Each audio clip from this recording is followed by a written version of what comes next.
welcome back to the channel. It's honestly been an incredible time to be into sim racing. Just a few years ago things looked uncertain. Studios were tightening their budgets, updates were slowing, and there was a real questions about whether the post-lockdown boom had already faded. Fast forward to 2025 and the scene feels completely reborn. Every major title, Le Mans Ultimate, iRacing, Assetto Corsa EVO and Automobilista 2 have come out swinging. Each developer is pushing new major content, physics overhauls and online systems designed to bring players back to the track. But what really proves this comeback is the data. The numbers this year show a genuine surge in participation across nearly every sim. Remember, if you like this content, please like and subscribe to see more. Let's start with what's actually happening with the player base. Le Mans Ultimate has had a breakout year when version 1 was launched in July. It hit all-time Steam peak of around 8,500 concurrent players, overtaking Assetto Corsa Competizione, which now sits around 2,500 daily players on average. Le Mans Ultimate is consistently beating that with around 2,600 to 3,000 daily players. For a sim that began the year in early access, that's extraordinary turnaround. Assetto Corsa EVO launched back in January with a huge 25,000 player peak. The biggest debut we've seen for a new sim. It shows how hungry the community is for something fresh. The original Assetto Corsa continues to be a phenomenon, still pulling up to 20,000 concurrent players nearly 10 years after its release, thanks to its thriving mod scene. Automobilista 2 has been the slow burn success story. It recently recorded a 24-hour peak of around 1,600 players with an all-time high of 3,896. That steady growth tells you people are rediscovering it and drawn in by the constant update, with Reese's focus on physics and immersion and increased content. Even iRacing, which doesn't rely on Steam to maintain a healthy user base, has over 2,200 player peaks on Steam, but they also have a far higher user base through its own launcher, which was also modified this year and is still the king of sims. What's clear is that we're finally seeing movement again. Automobilista 2 is building quietly and Assetto Corsa ecosystem remains powerful, and iRacing continues to anchor competitive online racing. For the first time in years, the market isn't static, it's alive, diverse and genuinely exciting.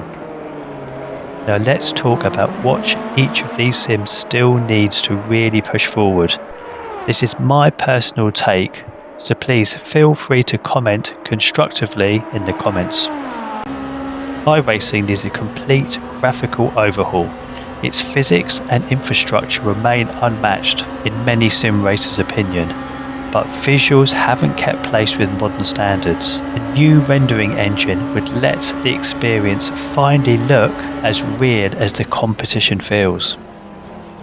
Le Mans Ultimate is doing an incredible job with current endurance racing, but I think it's time to dig into the past. It would be great if we had historic content. Imagine Group C monsters, GT1 legends, or 1960s prototypes running alongside the modern WEC grid content. That would make LMU a true celebration of Le Mans heritage.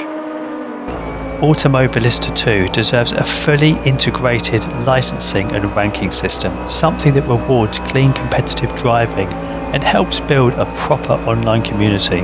The physics, track variety and authenticity are all there. It just needs the infrastructure to tie it together. Assetto Corsa EVO is bursting with ambition, but it needs time and investment and focus. Right now, it's not entirely clear what Kunos wants EVO to be. A modding sandbox, a fully fledged racing platform, or both. They might be trying to broaden the appeal too much, too fast. If they can refine that vision, EVO could become the next major force. And of course, Assetto Corsa Competizione. It's still one of the best GT3 sims with a wide track variety and a broad range of cars. to increase its scope, expanding its circuits and venturing into new series, prototypes, one-make cups, maybe even some historic GT3s would inject fresh life and keep it competitive against the newer platforms. Wouldn't it also be great if the developers of Le Mans Ultimate that own rFactor 2 resurrected this title?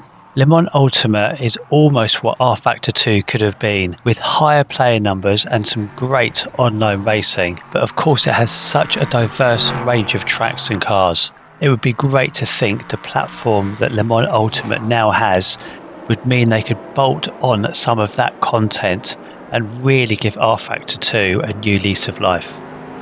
That's my take, but I'd love to know what you think. Which sim do you feel is the closest to perfection, and which still has the furthest to go? To sum it up, 2025 has been sim racing's most exciting year in over a decade. Le Mans Ultimate has finally delivered on its potential. iRacing continues to refine its structure and realism, and there's continued investment. Assetto Corsa EVO has brought fresh ambition. Assetto Corsa Competizione still leads the GT3s in immersion, and Automobilista 2 keeps growing quietly but confidently. What makes this year so special is the competition itself. Every developer is fighting to earn the trust and excitement of the community. We're seeing innovation again, improved performance in physics, which means that many of the sims are actually becoming closer than they ever have before. With additional content and improved multiplayer systems, it's creating a genuine sense of momentum across the entire genre. The best part, no matter which sim you'd prefer, you're benefiting from this rivalry. More content, more realism, more choice. Thanks for watching. If you enjoyed this deep dive, hit the like, subscribe, and tell me in the comments which sim you're racing most right now. See you at the next one.